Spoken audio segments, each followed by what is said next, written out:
Hello மக்களே, எல்லாரும் எப்படி இருக்கீங்க? இனிய போகி பண்டிகை நல்வாழ்த்துக்கள் எல்லாருக்குமே.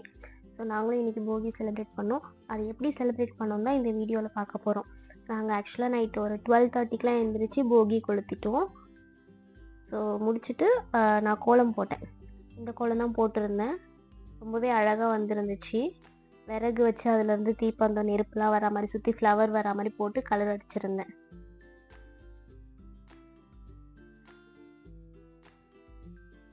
முடிச்சுட்டு என் அப்பா வந்து இது என்ன கோலம் அப்படின்னு சொல்லிட்டு கெஸ் பண்ணிட்டு இருந்தாங்க. ஃபர்ஸ்ட் இது பார்த்துட்டு என்ன கோலம் இது, நாமமா இல்லை தாமரை பூவா அப்படின்லாம் கேட்டுட்டு இருந்தாங்க. அதுக்கப்புறம் அவங்க ரொம்ப நேரமா நின்று ஒரு சின்ன ஆராய்ச்சிக்கு அப்புறம் தான் ஓகே இது போகி, விறகு வச்சு தீப்பந்தம் எரியுது அப்படின்னு சொல்லிட்டு அவங்க கண்டுபிடிச்சாங்க. ஸோ நீங்கள் பார்த்துட்டு சொல்லுங்கள் இது எப்படி இருக்குது இந்த கோலம் உங்களுக்கு பார்க்கறதுக்குன்னு சொல்லிட்டு. ஸோ கோலம் வேலையெல்லாம் முடிச்சுட்டு இன்னைக்கு பூஜை சாமி கும்பிடுவோம் இல்லையா, ஸோ அதனால் பூஜை பாத்திரத்தெல்லாம் தேய்க்க ஆரம்பிச்சிட்டேன் நான். எப்பவுமே பூஜை பாத்திரம் தேய்க்கும் போது யூஸ்வலாக நாங்கள் வந்து புளி கொஞ்சம் சேர்த்து தான் தேய்ப்போம். ஃபஸ்ட்டு புளி போட்டு வாஷ் பண்ணிவிட்டு அதுக்கப்புறம் தான் சோப்பு வச்சு வாஷ் பண்ணுவோம். ஸோ அப்படி பண்ணும்போது நல்லாவே நமக்கு பிரைட்டாக இருக்கும் பூஜை பாத்திரம் எல்லாமே. ஸோ அதுக்கேற்ற மாதிரி நான் வாஷ் பண்ணிட்டேன் டக்குன்னு.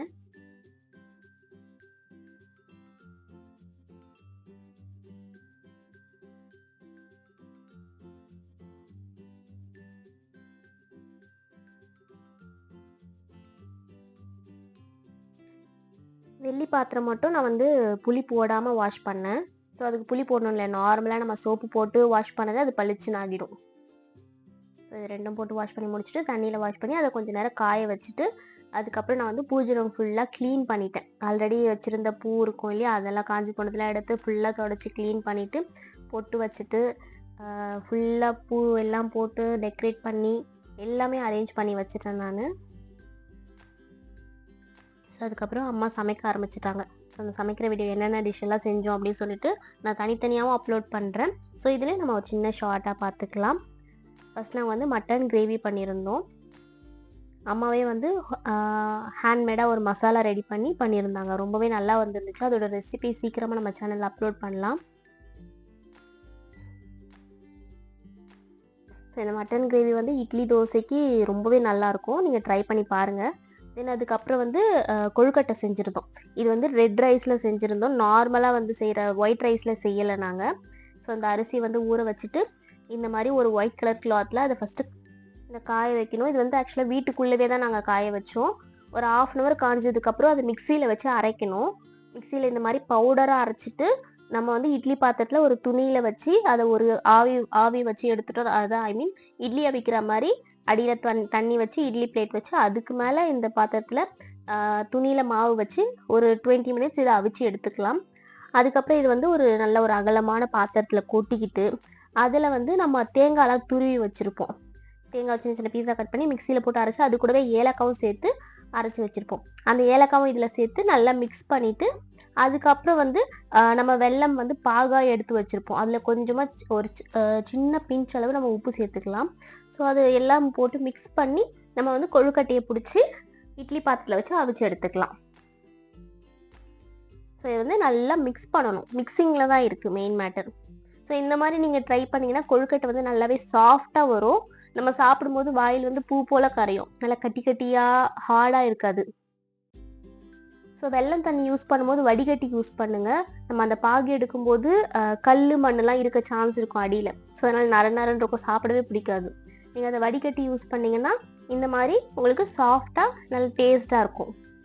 ரொம்ப திகட்டுற மாதிரியும் பண்ணிடாதீங்க. வெல்லம் வந்து கம்மியாக போட்டு ஸ்வீட்னஸ் கம்மியாக பண்ணிங்கன்னா சாப்பிட்டுக்கிட்டே இருக்கலாம். திகட்டாது. ஸோ நாங்கள் வந்து 1 டம்ளர் அரிசி தான் எடுத்துருந்தோம். இதில் வந்து ஒரு 10 கொழுக்கட்டை தான் வந்திருக்கும். ஸோ அதுவே எங்களுக்கு கரெக்டாக இருக்கிறதுனால இதோடு நிறுத்திட்டோம். நிறைய பண்ணி நிறைய டைம் வந்து நிறைய செஞ்சு வேஸ்ட்டாக தான் போகும். ஸோ இந்த மாதிரி நல்லா மிக்ஸ் பண்ணணும். அதை கையாலேயே பிசைஞ்சோன்னா அந்த வெல்லம், தேங்காய், ஏலக்காய் எல்லாம் வந்து நல்லா அந்த மாவோடு மிக்ஸ் ஆகி நல்லா டைட்டாக ஒரு பிடி பிடிச்சிடும். கொழுக்கட்டை உருண்டை மாதிரி பிடிச்சி இட்லி தட்டில் வைக்கலாம்.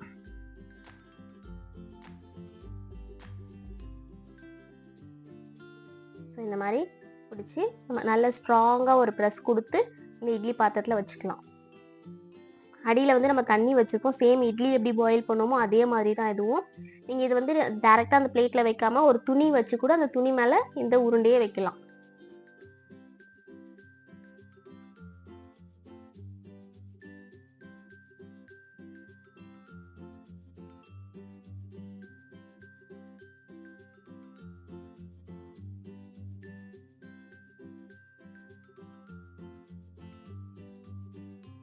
உங்களுக்கு நார்மலாக சாப்பிட்ற அந்த ஒயிட் கொழுக்கட்டையை விட இந்த ரெட் ரைஸ் கொழுக்கட்டை ரொம்பவே டேஸ்ட்டாக இருக்கும், ஹெல்தியானதும் கூட. நீங்கள் அடிக்கடி ஈவினிங் டைமில் ஸ்நாக்ஸ் மாதிரி கூட இதை செஞ்சு சாப்பிடலாம். ஸோ இதை வந்து ஒரு 15 மினிட்ஸ் பாயில் பண்ணி எடுத்தோன்னா, அவிச்சு எடுத்தோன்னா நமக்கு நல்ல சாஃப்டான கொழுக்கட்டை ரெடி. நீங்கள் இந்த டிஷ்ஷை கண்டிப்பாக ட்ரை பண்ணி பார்த்துட்டு எப்படி இருந்துச்சுன்னு மறக்காமல் சொல்லுங்கள். இந்த கொழுக்கட்டை ரெடி ஆனதுக்கப்புறம் நம்ம வந்து சிம்பிளாக ஒரு காரக்குழம்பு வச்சுருந்தோம். ஸோ நான்வெஜ் வந்து பூஜை ரூமில் படையல் போட மாட்டோம். ஸோ அதனால் காரக்குழம்பு வச்சு தான் படையல் போட போகிறோம். இந்த காரக்குழம்புல வந்து மொச்சை பயிரும் அப்புறம் வந்து பட்டாணியும் போட்டிருக்கோம். ப்ளஸ் அது கூடவே உருளைக்கிழங்கும் சேர்த்து ரொம்ப சிம்பிளாகவே இந்த காரக்குழம்பு வச்சுருக்கோம்.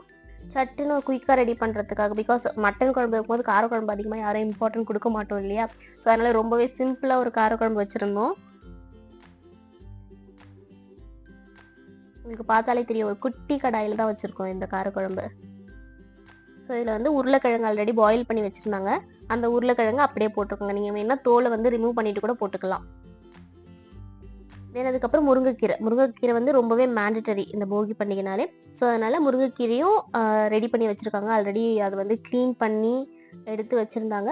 ப்ளஸ் அதில் வந்து பூண்டு இதெல்லாம் வந்து தாளிப்பு ரெடி பண்ணிவிட்டு முருங்கைக்கீரையை வந்து க்ளீன் பண்ணி வச்சுருந்தோம். முருங்கைக்கீரையை அதில் போட்டு அப்படியே ஒரு பிளேட் வச்சு மூடிட்டு அதுக்கப்புறம் ஒரு 5 மினிட்ஸ்க்கு அப்புறம் அதை கிளறி விட்டுக்கிறாங்க. அதில் உப்பு எல்லாம் காரம் எல்லாமே முன்னாடி சேர்த்துட்டாங்க. ஸோ கிளறிட்டாங்க. ரைஸ் குக் ஆகிட்டு இருக்கு. ஒயிட் ரைஸ் குக் ஆனதை நம்ம சாமி கும்பிட்டுருவோம். ஸோ சாமிக்கு படையல் போட்டாச்சு. போகி பண்டிகையை நாங்கள் சாமி கும்பிட்டு கம்ப்ளீட் பண்ணிட்டோம். ஸோ உங்கள் வீட்டில் போகி பண்டிகை எப்படி இருந்துச்சுன்னு சொல்லிட்டு கமெண்ட்டில் சொல்லுங்கள். இந்த வீடியோ பிடிச்சிருந்துச்சுன்னா மறக்காமல் லைக் பண்ணுங்கள். நம்ம சேனலை சப்ஸ்கிரைப் பண்ணிக்கோங்க.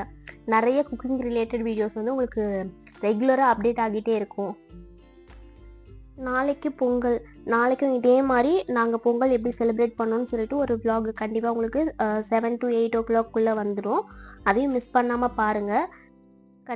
தொடர்ந்து உங்களோட சப்போர்ட் எங்களுக்கு கொடுத்துட்டே இருக்குங்க. சேனலை மறக்காமல் சப்ஸ்கிரைப் பண்ணிக்கோங்க. அந்த பெல் பட்டனில் ஆல் அப்படின்னு ப்ரெஸ் பண்ணிங்கன்னா உங்களுக்கு எல்லா நோட்டிஃபிகேஷனும் வந்துகிட்டே இருக்கும் ஃப்ரீக்வெண்ட்டாக. அனைவருக்கும் இனிய தை திருநாள் நல்வாழ்த்துக்கள். ஹாப்பி பொங்கல். நாளைக்கு இதே மாதிரி இன்னொரு வீடியோவில் பார்க்கலாம். பாய்.